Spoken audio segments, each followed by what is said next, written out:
স্বাগত ডিবিসি সংবাদে। দেখছিলেন নাসির ফ্লোট গ্লাস সংবাদ শিরোনাম। এবারে জানাবো খবরের বিস্তারিত। আপনাদের সাথে আছি আমি রিফাত তাসনোভা। জাতীয় নির্বাচনের আগে তড়িঘড়ি করে একতরফা নতুন জাতীয় টেলিকম নীতিমালা প্রণয়ন সমীচীন হবে না বলে জানিয়েছে বিএনপি।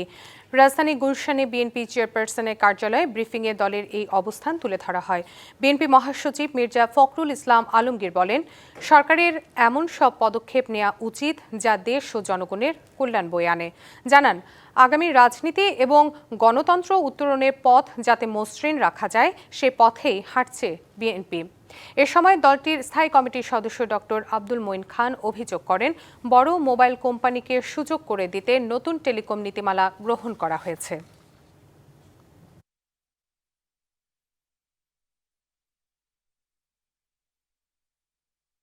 কিছু নীতিমালায় স্পষ্টভাবে বড় কোম্পানির সুবিধা বজায় রাখা হয়েছে, যা প্রতিযোগিতায় নয় বরং আধিপত্য বাড়াবে।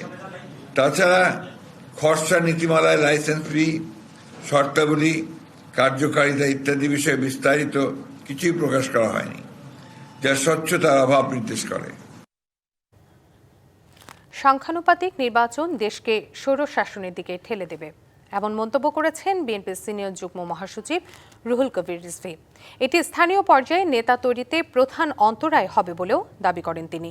দুপুরে রংপুর নগরীর গ্র্যান্ড হোটেল মোড়ে বিএনপির দলীয় কার্যালয়ে ডক্টরস অ্যাসোসিয়েশন অব বাংলাদেশ আয়োজিত জুলাই আগস্ট গণ অভ্যুত্থান শোক ও বিজয় বর্ষপূর্তি উপলক্ষে স্বেচ্ছায় রক্তদান ও ব্লাড গ্রুপিং অনুষ্ঠানে তিনি এসব কথা বলেন।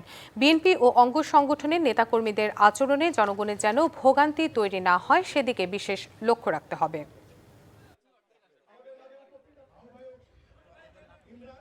এইটা আপনারা কিসের জন্য চান? তাহলে তো এলাকায় এলাকায় আর কেউ নেতা হতে পারবে না।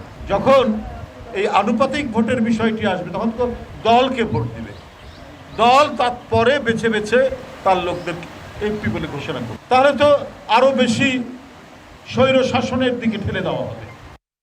যারা সংস্কার পেছাতে চায় তারা এনসিপির কার্যালয়ের সামনে হামলা চালিয়েছে বলে অভিযোগ করেছেন জাতীয় নাগরিক পার্টির আহ্বায়ক নাহিদ ইসলাম। দুপুরে নীলফামারীর সৈয়দপুরে শহীদ সাজ্জাদের কবর জিয়ারত করে গণমাধ্যমে এসব কথা বলেন তিনি। এ সময় তিনি আরও বলেন, অভ্যুত্থানের যোদ্ধাদের নিরাপত্তা দিতে না পারলে সাধারণ মানুষের নিরাপত্তা কিভাবে নিশ্চিত হবে।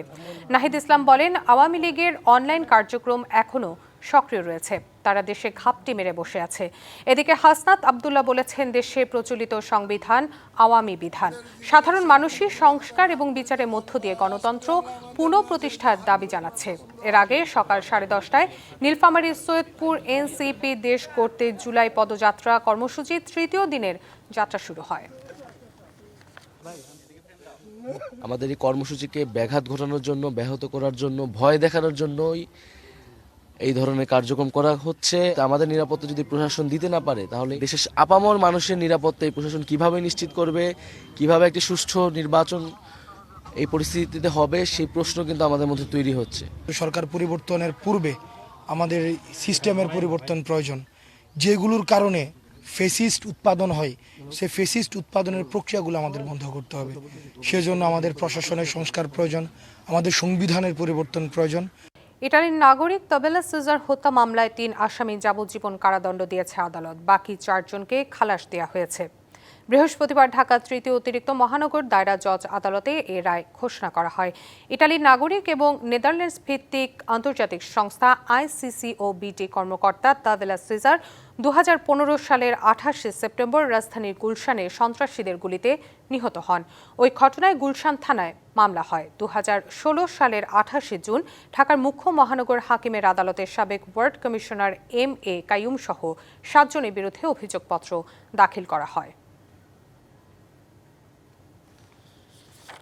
জাতিসংঘের মানবাধিকার বিষয়ক হাই কমিশনার ফলকার টুর্ককে অবাঞ্ছিত ঘোষণা করেছে ভেনেজুয়েলার পার্মানেন্ট।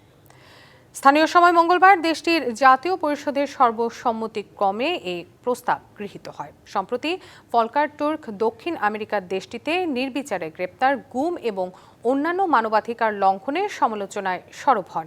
এরপরই তাকে ভেনেজুয়েলার পার্লামেন্ট অবাঞ্ছিত ঘোষণা করল। গত সপ্তাহে জেনেভা জাতিসংঘ মানবাধিকার পরিষদে টর্কে সব অভিযোগ তুললে প্রেসিডেন্ট নিকোলাস মাদুরোর সরকার তা প্রত্যাখ্যান করে। এর আগে ভেনেজুয়েলা অভিযোগ করেছিল যুক্তরাষ্ট্র থেকে এল সালভাদোরের একটি কারাগারে পাঠানো ভেনেজুয়েলার লোকজনের অধিকার রক্ষায় ফলকার তুর্ক ব্যর্থ হয়েছেন। এ বিষয়ে ফলকার তুর্কের দপ্তর থেকে প্রাথমিকভাবে কোনো মন্তব্য পাওয়া যায়নি। স্পেনে যমুনায় সড়ক দুর্ঘটনায় মারা গেছেন লিভারপুলের পর্তুগিজ ফরওয়ার্ড ডিয়াগো জোটা। মর্মান্তিক এই ঘটনায় মাত্র 28 বছর বয়সী এই ফুটবলার চলে গেলেন না ফেরা দেশে। স্প্যানিশ গণমাধ্যম জানিয়েছে বৃহস্পতিবার সকালে ছোট ভাই আন্দ্রেকে নিয়ে গাড়ি চালাচ্ছিলেন ডিয়াগো জোটা। স্পেনের জামোরায় এই 52 মহাসড়ক পৌঁছলে হঠাৎই গাড়ি নিয়ন্ত্রণ হারিয়ে রাস্তা থেকে ছিটকে পড়ে। এতে গাড়িতে আগুন ধরে গেলে ছোট ভাই সহ মারা যান এই তারকা ফুটবলার। গেল সপ্তাহে বিবাহ বন্ধনে আবদ্ধ হয়েছিলেন ডিয়াগো জোটা। তার আকস্মিক মৃত্যুতে শোকের ছায়া নেমে এসেছে ফুটবল অঙ্গনে। এই মৌসুমে লিভারপুলের হয়ে প্রিমিয়ার লিগ জিতেছিলেন জোটা, পর্তুগালের হয়ে জেতেন নেশনস লিগ।